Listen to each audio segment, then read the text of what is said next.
Hello, my dear girls. How are you all? Hope all of you are fine, safe and sound, and staying at your home. Students, I think all of you almost habituated with this pandemic situation by the grace of Almighty Allah and have shown extreme patience so far to cope up with this dire situation. Students, yes, all of us are going through an ordeal, and a little more patience can help us to overcome this dire situation. So, students, keep patience, feel relaxed, because death cannot stop life. Life is a journey, and we are the travelers of that journey. And keep it in mind, there is always a ray of hope at the end of a dark tunnel. And I believe we are going to that ray of hope. And inshallah, one day we will reach there. Students, these online classes is a substitute way to overcome our depression, to overcome our frustration also. And we, the teacher, are trying our best to connect you with this virtual arena. But students, it is not only the duty of the teachers, it is also the duty of yours to connect with these online classes. Students, one thing more. Students, I want to appreciate those who are connected with these online classes and taking the benefit of this virtual arena. But I also feel sorry. I also feel sorrow for those who are being deprived of these online classes. So students, it is not only the duty of the teachers, it is also the duty of yours, because they are your friends. A friend is a good motivator. A friend can motivate a friend more than a teacher. And I want to tell you, please share your feelings with your friends. Try to encourage them to be connected. Try to encourage them to take the benefit of these classes. I think you will. You can motivate them. Students, in my last class, I discussed on rearrangement after changing words. And in that class, I told you it is the most easy topic of your syllabus, of your question paper. And I tried my best to give you an initial idea on this topic and try to show you how can we make a sentence correctly from some jumbled words, and told you this rearrangement of degree pass syllabus is quite different from the rearrangement of SSC level and HSC level. Yes, students, today I again come to you with the same topic, rearrangement. And I think from this class you will clarify, you will clear your concept, you will overcome your problems also on this topic. Today I again discussed 15 examples. And after this class, I will upload a question paper on this topic. Because students, I believe only uploading a video class on the rules is not enough for you. You have to appear an exam. That's why in the next week, I will not upload any video class. I will upload a question paper for you. Try to solve it at your home and wait for me. And in my next class, I will solve that question paper. And you can assess yourself from that exam. Okay, students, without further delay, let's go to the main topic. Let's go to the screen of the computer. There we will discuss our problems. Okay, let's go.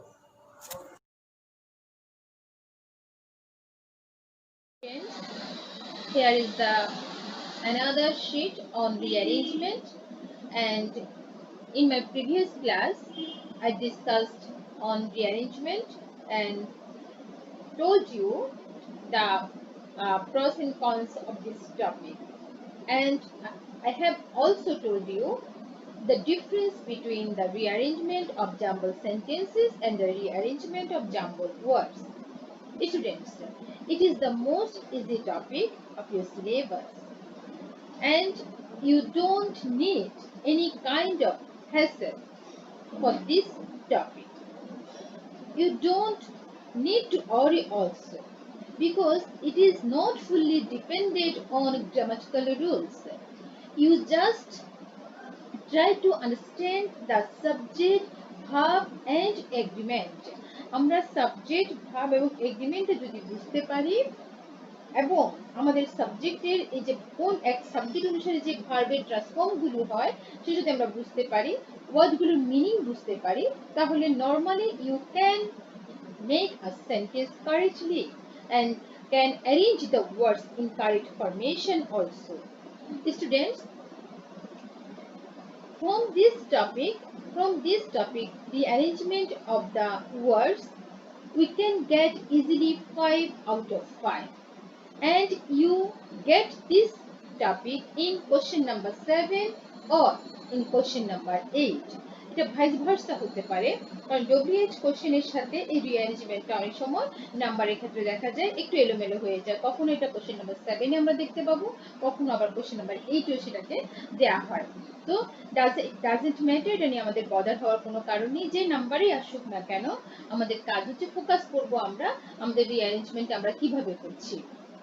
Students, last ক্লাসে 15 rearrangement আমরা discuss করেছি। আজকে আমরা আবার 15টা rearrangement আমরা discuss করব। I think from this 30 rearrangement you can get a better idea of this topic. Okay, so let's go to the first sentence. A dead cow while I saw I walking was in the field. The এই যে ওয়ার্ডগুলো জাম্বলড ওয়ার্ডে দেওয়া আছে, জাম্বলড ওয়ার্ডে দেওয়া আছে, সেখান থেকে আমার সাবজেক্ট খুঁজে বের করতে হবে। আমি দেখতে পাচ্ছি এখানে সাবজেক্টিভ কেস বলতে আমাদের দেখা যাচ্ছে পার্সন হিসেবে আই দেওয়া আছে, তাহলে এখানে সাবজেক্ট হচ্ছে আমার আমি। তো আমি এখানে একটু মিনিং গুলো একটু খেয়াল করো, যে মানে হচ্ছে মরা বা মৃত, তাও তো তোমরা সকলেই জানো। হোয়াইল দেওয়া আছে যখন, আর এই হোয়াইল শব্দটা যেখানে হোয়াইল সাবঅর্ডিনেট কনজাংশনটা যেখানে বসে সেখানে দেখা যাচ্ছে পরবর্তী ভাবটা হয় প্রেজেন্ট কন্টিনিউয়াস হয়, না হলে পাস্ট কন্টিনিউয়াস হয়।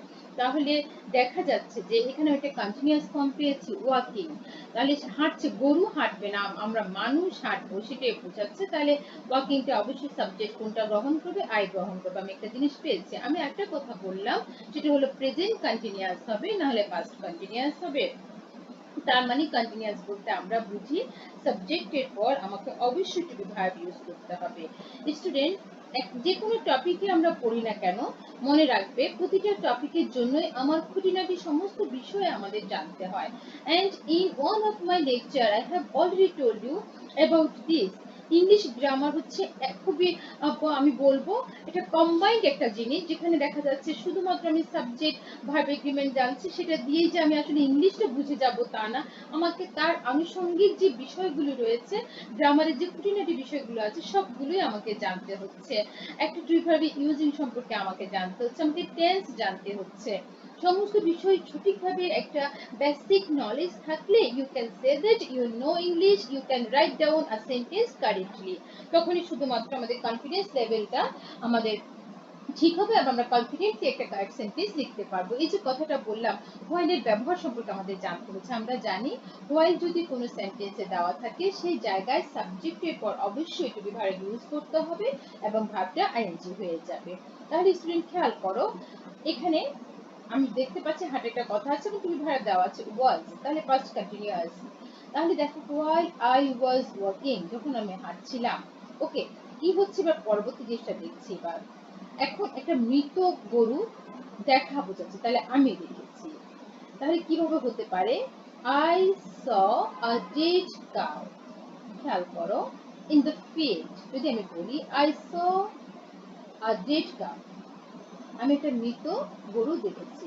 While I was working in the field, তাহলে এখানে দা শব্দটা দুবার এসেছে, একটা ভুলে চলে আসছে, আমাদেরকে একটু অমিট করতে হবে। কাইন্ডলি একটু অমিট করে দিচ্ছি ম্যাডাম। তাহলে আমি বুঝতে পেরেছি আমার লাইনটা হচ্ছে কি, I saw a dead cow, আমি একটা মৃত গরু দেখেছি। while I was walking in the field, যখন আমি মাঠ দিয়ে হেঁটে যাচ্ছি। তাহলে আমার সেন্টেন্সটা হলো দুটো, এখানে দুটো ক্লজ রয়েছে, একটা সাবঅর্ডিনেট কনজাংশন দ্বারা দুটো ওয়ার্ড রয়েছে, একটা হলো I saw a dead cow, আর একটা হলো I was walking in the field. এই দুটো ক্লজকে আমার কানেক্ট করেছে কোনটা, হোয়াইলটা। তাহলে হোয়াইল হচ্ছে যে আমার, হোয়াইলের বাকি অংশ হচ্ছে আমার ডিপেন্ডেন্ট ক্লজ। তাহলে আমার প্রিন্সিপাল ক্লজটা কি, I saw a dead cow, I saw I, আমরা একসাথে এখনই আনসার গুলো আমরা বুঝবো এবং লিখে ফেলবো। I saw a dead cow, খেয়াল করো, I saw a dead cow while I was working in the field, while I was working in the field। আমার ফার্স্ট সেন্টেন্স কমপ্লিট হয়ে গেল।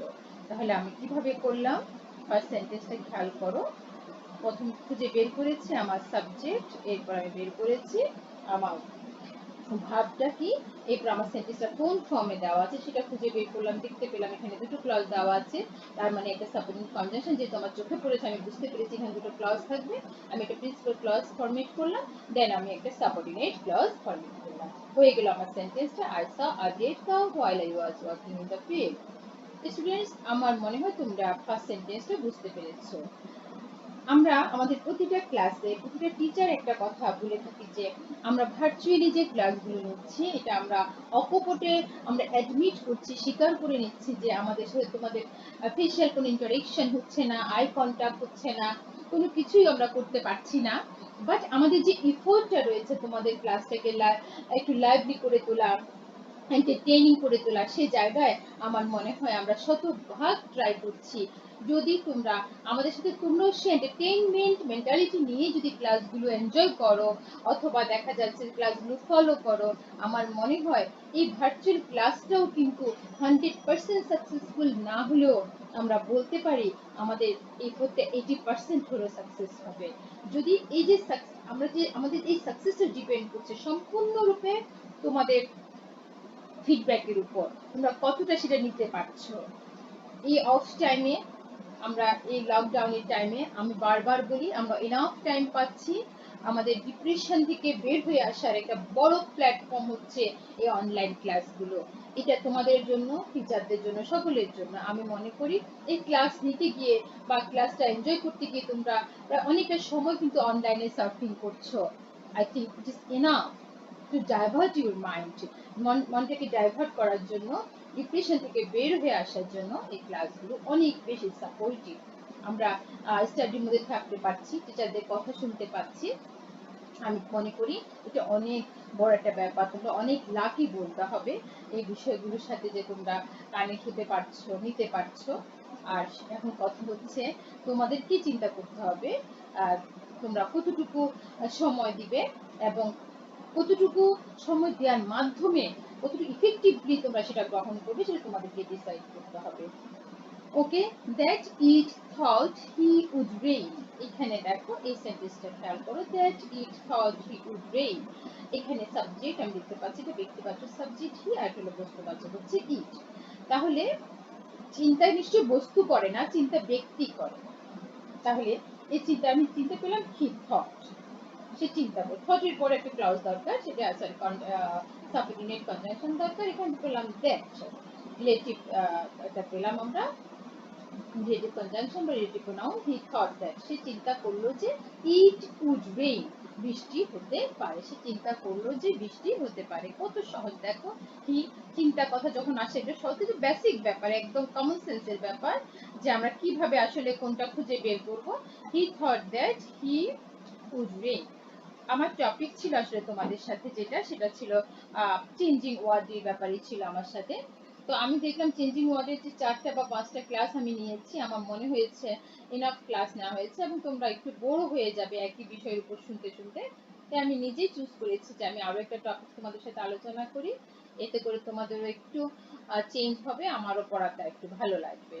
হি thought that he would rain, sorry it would rain, দেখেছো কি লিখে ফেলেছি, it would rain, he thought that it would rain. তাহলে আমাদের second sentence complete.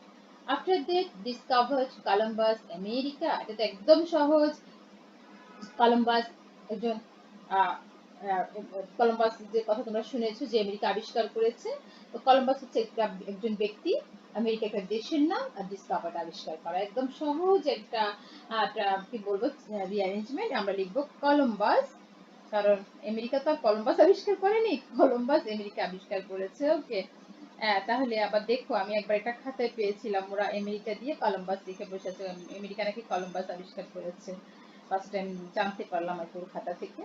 তো কলম্বাস ডিসকভার্ড আমেরিকা, কলম্বাস কি করেছে, আমেরিকা আবিষ্কার করেছে, ডিসকভার্ড আমেরিকা।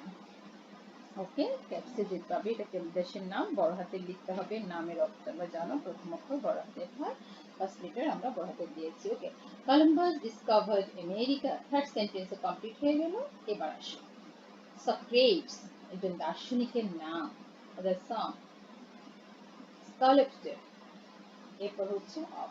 এখন এই যে সান মানে পুত্র, তোমরা জানো এই যে সান যে পুত্র, কার পুত্র, এখন আরেকজন যে তার নাম কিন্তু এখানে দেওয়া হয়, কিন্তু এটা পদবি দেওয়া আছে তার, তিনি কি ছিলেন সেটা দেওয়া আছে, কিন্তু এই যে সক্রেটিস এর নাম দেওয়া আছে, তবে কে কার পুত্র সেটা ভাবে বলতে গিয়ে লেখা আছে যে একজন স্কলাস্টের বলা হয়েছে, ভাস্করের কথা বলা হয়েছে, কিন্তু তার নাম দেওয়া হয়নি।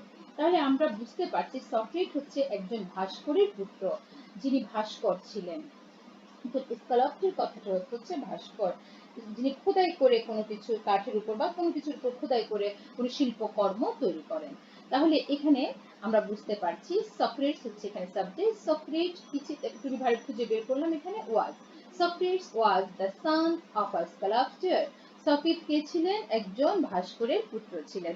স্টুডেন্টস, এই যে প্রতিটা জায়গায় প্রথম সাবজেক্টটাকে খুঁজে বের করলাম, এরপর দেখা যাচ্ছে সাবজেক্ট খোঁজার পরে আমি এর সাথে রিলেটেড আমি টু বি ভার্ব খুঁজছি, তো আমি টু বি ভার্বটাকে সিলেক্ট করলাম, দেন আমি কি করব, এবার আমি দেখলাম যে এর পরের অংশ আমার কি হতে পারে, অবজেক্ট হিসেবে কি আসতে পারে, বা এরপরে আমি কি ওয়ার্ড সিলেক্ট করব, সেটা ডিপেন্ড করছে আমার সেন্টেন্স ওয়ার্ডগুলো যেগুলো দেওয়া আছে এগুলোর উপর। Socrates was the son of, সে ছিল পুত্র কার, অফ এ একসাথে সাথে চলে আসছে, অফ আ স্কাল্পচার, একজন ভাস্করের পুত্র ছিল।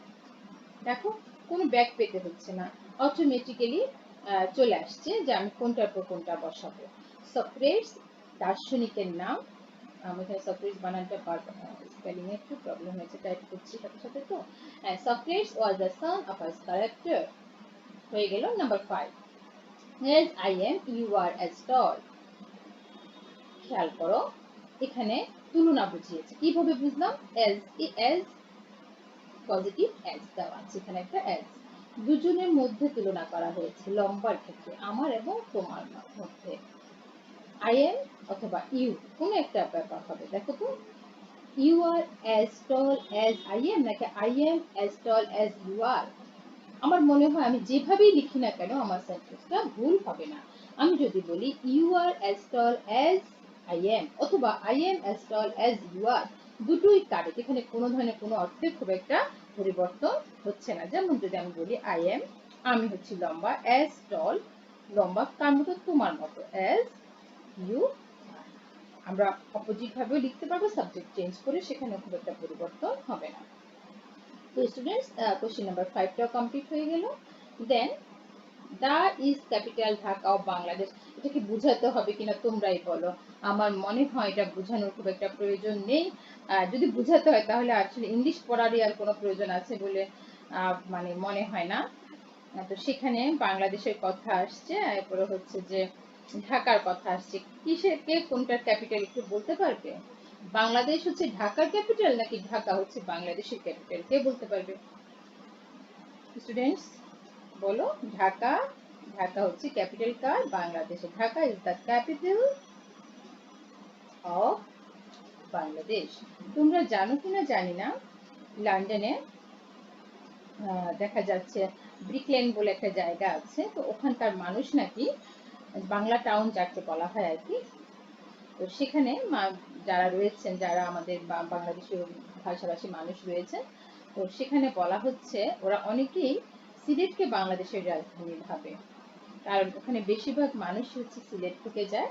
আর সিলেটের সাথে যেহেতু ইউকের আগে থেকে, সে দ্বিতীয় বিশ্বযুদ্ধের আগ থেকে একটা কানেকশন রয়েছে, সে নেটওয়ার্কের কারণেই দেখা যাচ্ছে সিলেট, বাংলাদেশের সিলেট জেলাটা খুব বেশি পরিমাণ পরিচিত কোথায়, লন্ডনে। এবং তারা ঢাকা না, ওরা আসলে সিলেটকে এত বেশি পরিচিত, অনেকেই সিলেটকে ওখানে যারা বাংলা ভাষাভাষী রয়েছে তাদেরকে নাকি ওখানকার যারা অধিবাসী তারা জিজ্ঞেস করে যে সিলেটটা এত বেশি ওদের কাছে পরিচিত, সিলেটকে ওরা বাংলাদেশের রাজধানী হিসেবে মনে করে, কারণ সংখ্যার দিক থেকে যদি সিলেটের মানুষের আধিক্য রয়েছে ওখানে। তো যাই হোক, আবার সেটা আবার ভেবে বসে থেকো না, আবার লিখে দিও না।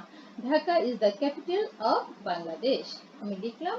এরপর খুব সহজ সহজ আসলে ডিগ্রি পাসে তোমাদের ইংরেজি কম্পালসারি সাবজেক্টে রয়েছে, ওখানে যে গ্রামার গুলো দেওয়া হয় ইটস নট সো টাফ। ওখানে একদমই তোমাকে বলতে হবে, একদমই টাফ কোনো ইংলিশ বা টাফ কোনো সেন্টেন্স ওখানে দেওয়া হয় না, তোমাদের জন্য কম্প্রিহেন্সিভ, সহজে বুঝতে পারো, সহজে আনসার করতে পারো এ ধরনের আসলে সেন্টেন্স ওখানে দেওয়া হয়, বা প্রশ্নপত্র ভাবে তৈরি করা হয়।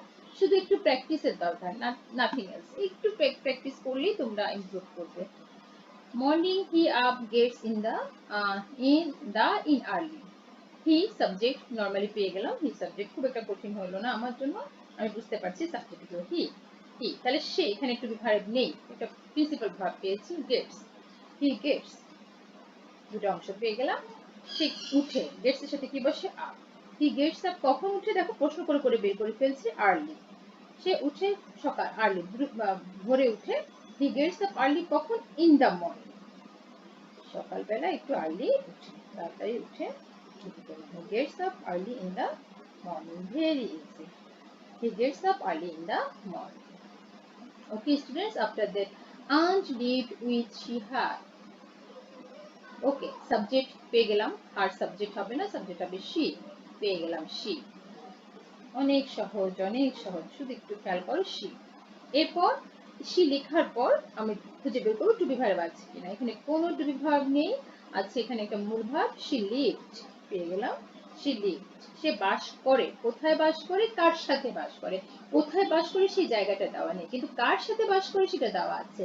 সাথে কিভাবে বুঝলাম, উইথ দেওয়া আছে, she lived with, সে বাস করে সাথে কার, উইথ আর তার আন্ট, তার খালার সাথে সে বাস করে।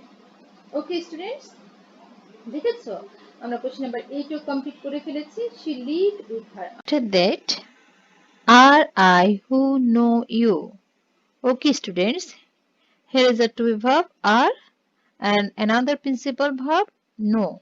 So students, আমরা জানি I এর সাথে আর এর কোনো সম্পর্ক নেই, ইউর জন্য আর আসছে, কারণ ইউর সাথে টু বি ভার্ব আর বসে, আই এর সাথে এম বা ওয়াজ বসে।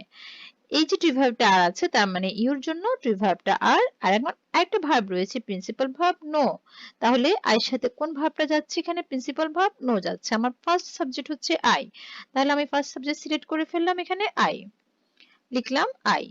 এর পর আমি কি লিখবো স্টুডেন্টস, লিখবো যে এখানে আই নো, আমার পরবর্তী প্রিন্সিপাল ভার্ব হচ্ছে know, I know, sorry I know, I know কি জানি আমি, আই নো হু, আমার রিলেটিভ প্রোনাউন দেওয়া আছে, we have to write down that relative pronoun. I know who you are, আমি জানি তুমি কে, I know who you are. Okay students, then try to follow. আমি কি করেছি এখানে, আমি লিখলাম আর আই হু নো ইউ, এই জায়গায় আমি প্রথম দেখলাম যে দুটো একটা টু বি ভার্ব আছে, একটা প্রিন্সিপাল ভার্ব আছে, তাহলে আমাকে লক্ষ্য করতে হবে আমার কোন ভার্বটা কার সাথে যাচ্ছে, যেহেতু এখানে দুটো সাবজেক্ট আমি দেখতে পাচ্ছি, একটা আই একটা হচ্ছে ইউ। সো আমি জানি এই আর ভার্বটা টু বি ভার্বটা ইউর জন্য, কারণ আয়ের সাথে আর বসে না, আর এখানে যে নোটা প্রিন্সিপাল ভার্ব রয়েছে সেটা আয়ের জন্য, তাহলে আমি লিখলাম I know who you are. Then students, once on everybody are happy to be, এই যে এই জায়গা আমি এখন যেটা লিখবো সেটা হলো once on everybody are happy to be। আমি এখানে প্রথমে আমার যে কাজটা করতে হবে সেটা হলো আমার সাবজেক্ট খুঁজে বের করতে হবে, আমার এখানে সাবজেক্টটা হচ্ছে কোনটা, everybody। প্রথমে আমি লিখলাম এভরিবডি। এভরিবডির পর আমার যে ভার্বটা সেটা হচ্ছে, আমাকে দেখো কোনো টু বি ভার্ব এখানে দেওয়া নেই। একটা প্রিন্সিপাল ভার্ব দেওয়া আছে, everybody third person singular number, সেই প্রিন্সিপাল ভার্বটা হচ্ছে ওয়ান্স। যেহেতু থার্ড পারসন সিঙ্গুলার নাম্বার, সেজন্য তার পাশে কি বসাতে হবে আমাকে? আমরা জানি এস বা ইয়েস বসে। তাহলে এই ভার্বটার সাথে অ্যাজ বা অ্যাজ দেওয়া আছে, তাহলে এভরিবডি ওয়ান্টস। তাহলে আমার পরবর্তীটা আমি সিলেক্ট করলাম এভরিবডি ওয়ান্টস। কি প্রত্যেকে কি চায়? প্রত্যেকে চায়, কি হতে চায়? ওয়ান্টস।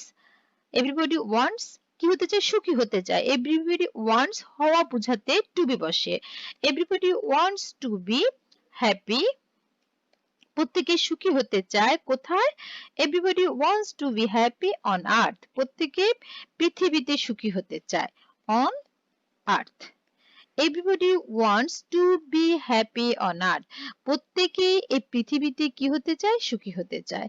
সো স্টুডেন্টস, এখানে আমরা প্রথম যেটা করলাম সেটা হলো I know who you are, then আমি করলাম everybody wants to be happy on earth. তুমি যখন কোশ্চেন করবে, একটা বসানোর পর তুমি পরবর্তীতে নিজেকে নিজে কোশ্চেন করবে, দেখবে অটোমেটিক্যালি তোমার পরবর্তীটা বের হয়ে যাচ্ছে। কোশ্চেন আনসারের মাধ্যমেই তুমি পরবর্তী ওয়ার্ড সিলেকশনটা করতে পারবে এবং খুব সহজতর হয়ে যাবে তোমার জন্য। দেন শেষ, digitalized country our made to have with. এখানে একটা খেয়াল করো, সাবজেক্ট পেলাম উইথ, লিখে ফেললাম। এই সাবজেক্ট উইথ, এরপর একটা টু বি ভার্ব না পেয়ে একটা অক্সিলারি ভার্ব দেওয়া আছে। হ্যাঁ, আমরা জানি উইথ প্লুরাল, যার সাথে আরো আসে ফার্স্ট পারসন, যার কারণে এখানে বসবে হ্যাভ, হ্যাভি বসবে। পেলাম উই হ্যাভ। আমরা হ্যাভ এর পরে দেখো এখানে একটা টু শব্দটা আছে। আমরা উই হ্যাভ টু, আমরা করব, উচিত। উই হ্যাভ টু কি করব? মেক। আমরা করব, কি করব? উই হ্যাভ টু মেক, তৈরি করব। উই হ্যাভ টু মেক, কি তৈরি করব? Our country digitalized. আমরা আমাদের দেশকে ডিজিটালাইজড করব। We have to make our country digitalized. Digitalized, খেয়াল করো, করে ফেললাম। We have to make our country digitalized. আমার পরবর্তী সেন্টেন্সও কমপ্লিট হয়ে গেল। উই লিখলাম, অক্সিলিয়ারি ভার্ব সিলেক্ট করলাম, দেখলাম যে করতে হবে, বাধ্যবাধকতা বোঝাচ্ছে, উচিত বোঝাচ্ছে। উই হ্যাভ টু মেক, করবো, কি করবো? Our country digitalized. আমার পরবর্তী সেন্টেন্সও কমপ্লিট হয়ে গেল। A was it comfort to them great. এখানে আসো, a was it comfort to them great. Okay, এখানে সাবজেক্ট কি পেলাম স্টুডেন্টস? খেয়াল করো, এখানে অন্য কোনো সাবজেক্টটা বুঝতে সাবজেক্ট দেওয়া আছে, ইট পেলাম। এখন ইটের পরে টু বি ভার্বটা কি পেলাম? ইট ওয়াজ। এটা ছিল, কি ছিল? একটা কি? গ্রেট, বড় বা মহান বোঝায়। গ্রেট কমফোর্ট মানে আরাম। ইট ওয়াজ আ গ্রেট কমফোর্ট। দেখো অর্থ বুঝতে কত সহজে পারা যায়। ইট ওয়াজ আ গ্রেট কমফোর্ট, কার জন্য বলো? টু দ্যাম, তাদের জন্য। তাদের, এটা ছিল তাদের, এটা গ্রেট কমফোর্টের ব্যাপার ছিল তাদের জন্য। ইট ওয়াজ এ গ্রেট কমফোর্ট, কমফোর্ট লেখার পরে লিখলাম to them. It was a great comfort to them. After that, that English her not good was told she me. সে কি করেছে? বলেছে। She told me that, কি বলেছে বলো তো? Her English, তার ইংরেজি, was not good. সে বলল যে, সাবজেক্ট অবশ্যই সে, তাহলে she, সে কি বলল? বলা। She told, she told, সে বলল, কাকে বলল? আমাকে। she told me, কি বলল? that, that এর পরে she told me that, তার ইংরেজি কি হবে? her. she told me that her কি? English, her English কি? ইংলিশ লেখার পর ইংলিশে ক্যাপস হবে, এই জন্য লাল কালি আসছে, আন্ডারলাইন মার্কস আসছে, স্পেলিং ভুল দেখাচ্ছে। আসলে না, her English was not good. She told me that her English was not good. Students, আমি এখানে পুরো কারেকশনটা করে তোমাদের কাছে প্রেজেন্ট করতে পারতাম।